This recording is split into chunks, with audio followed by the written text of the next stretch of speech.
Building on your understanding of standard Linux permissions, read, write, execute for owner, group, and others, digital chmod notation, and ownership management with chown and chgrp, this lesson introduces 3 additional permission bits that go beyond the classic permission model: the setuid bit, the setgid bit, and the sticky bit. These special bits are essential knowledge for any security professional because they directly impact how processes run, how files are created, and how shared directories behave. Misunderstanding or misconfiguring them is a frequent source of privilege escalation vulnerabilities in Linux systems. Before starting, a quick reminder on permission notation. You already know that Linux permissions are represented as a 9-character string, for example, RWXRXRX, and can also be expressed as a 3-digit octal number, for example, 755. The special bits add a 4th digit at the front of this octal notation.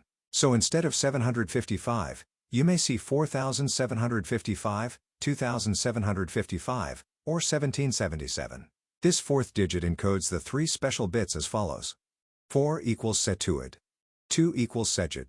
1 equals sticky. They can be combined. 6 equals setuid plus setgid, 3 equals setgid plus sticky, 7 equals all 3. What is the setuid bit? The setuid bit, short for set user identity, is a permission bit that can be placed on an executable file. When an executable file has the setuid bit set, any user who runs that file does not execute it with their own user identity, but instead with the identity of the file's owner. In the vast majority of real-world cases, the owner is root, the system administrator, which means the program runs with full administrative privileges, regardless of who launches it. In the symbolic notation, the setuid bit appears as an S replacing the X in the owner's execute position. For example, RWSRXRX. If the owner did not already have execute permission, the S appears as a capital S, RWSRXRX, which indicates the setuid bit is set but the file is not executable, a configuration that is generally useless and suspicious. A classic and legitimate example of setuid usage is the password command. The password binary is owned by root, and it has the setuid bit set. This allows any regular user to run password to change their own password, even though modifying the password database file, /etc/shadow, normally requires root privileges. The binary is carefully written to only allow users to change their own password, not others. You can find setuid binaries on your system with the following command. Find perm-4000 type f2 greater than /dev/null. From a security standpoint, the setuid bit is extremely sensitive. If a setuid root binary contains a vulnerability, such as a buffer overflow, a command injection, or an insecure use of environment variables, an attacker can exploit that vulnerability to execute arbitrary code as root. This is why attackers specifically look for setuid binaries during privilege escalation attacks.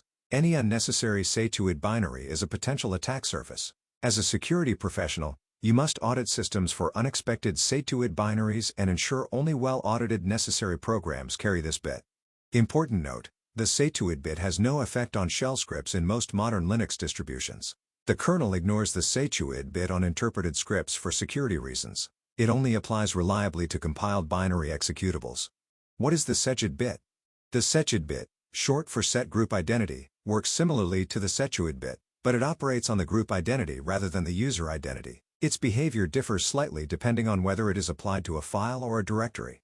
Setgid on an executable file. When the setgid bit is set on an executable file, any user who runs that file executes it with the group identity of the file's group owner, rather than their own primary group. This is less commonly used than setuid but exists for similar reasons, allowing a program to access resources owned by a specific group without requiring the user to be a member of that group.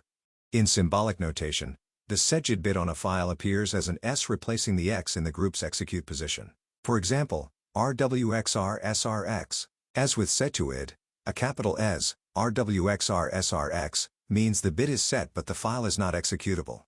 Setgid on a directory. This is where the setgid bit becomes particularly interesting and useful. When the setgid bit is set on a directory, any new file or subdirectory created inside that directory automatically inherits the group ownership of the parent directory, rather than the primary group of the user who created the file. This is extremely useful for shared team directories, where multiple users need to collaborate on files and all files should belong to a common group.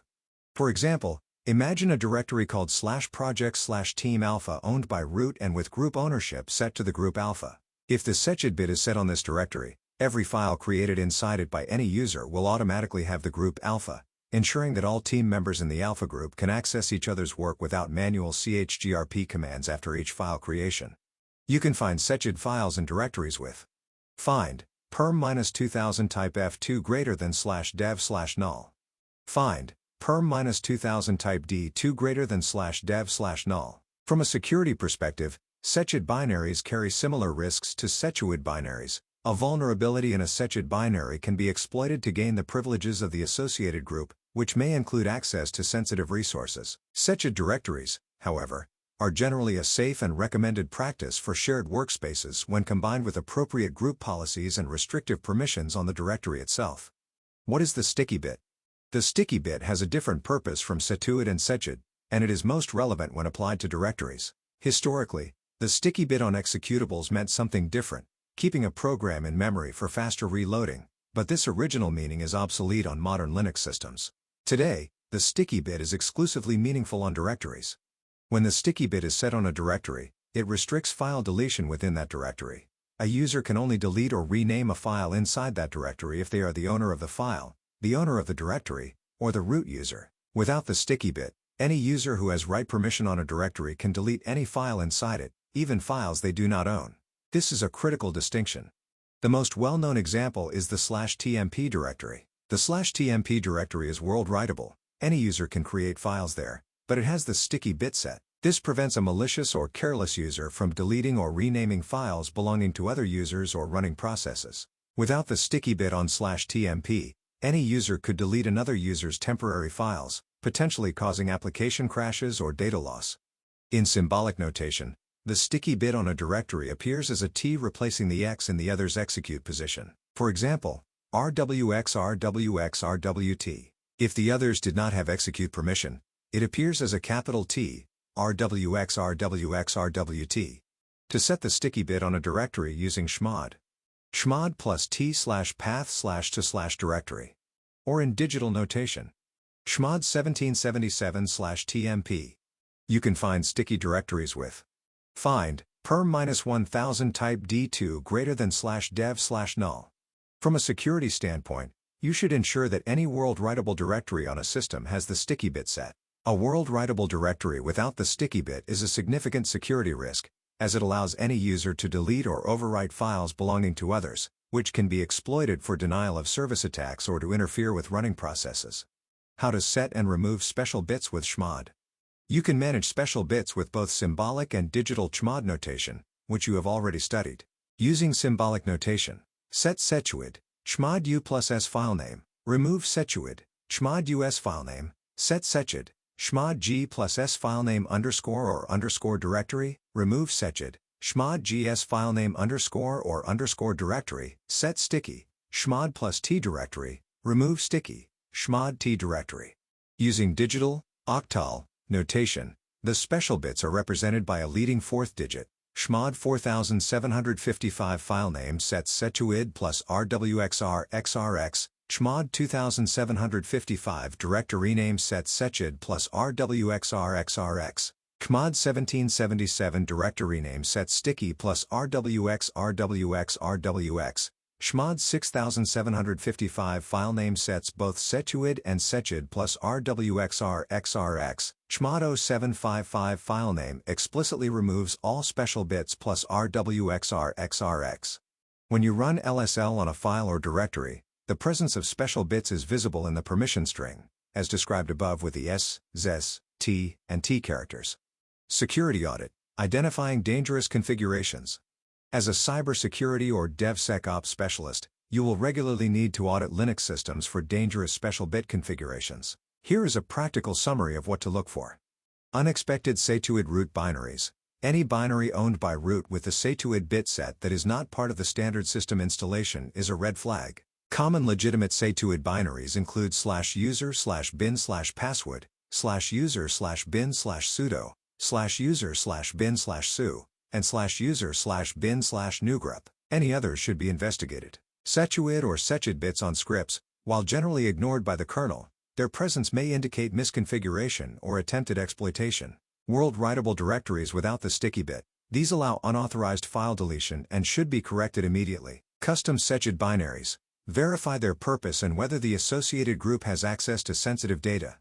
A common penetration testing technique involves searching for setuid binaries, then consulting databases of known vulnerabilities for those specific binaries and versions. If a vulnerable setuid binary is found, it can often be exploited to escalate privileges to root. Practical example, a privilege escalation scenario. Imagine you are conducting a penetration test on a Linux server. You run the following command as a low privilege user. Find perm-4000 type f2 greater than /dev/null. The output includes an unexpected entry, /opt/tools/backup_util, a custom binary owned by root with the setuid bit set, permissions, rwsr_xrx. You investigate this binary and discover it calls an external command, for example, tar or cp, using a relative path rather than an absolute path. By manipulating the path environment variable, you can redirect the binary to execute a malicious script instead of the real tar or cp command, gaining a root shell. This is a classic privilege escalation via an insecure setuid binary. This example illustrates why auditing setuid binaries is a fundamental step in any security assessment, and why developers must never write setuid programs that invoke external commands without using absolute paths and sanitizing all inputs. Summary table. Setuid on file runs with owner's identity, usually root. Security risk if the binary is vulnerable. Setgid on file runs with files group identity. Similar risks to setuid. Setgid on directory. New files inherit the directories group.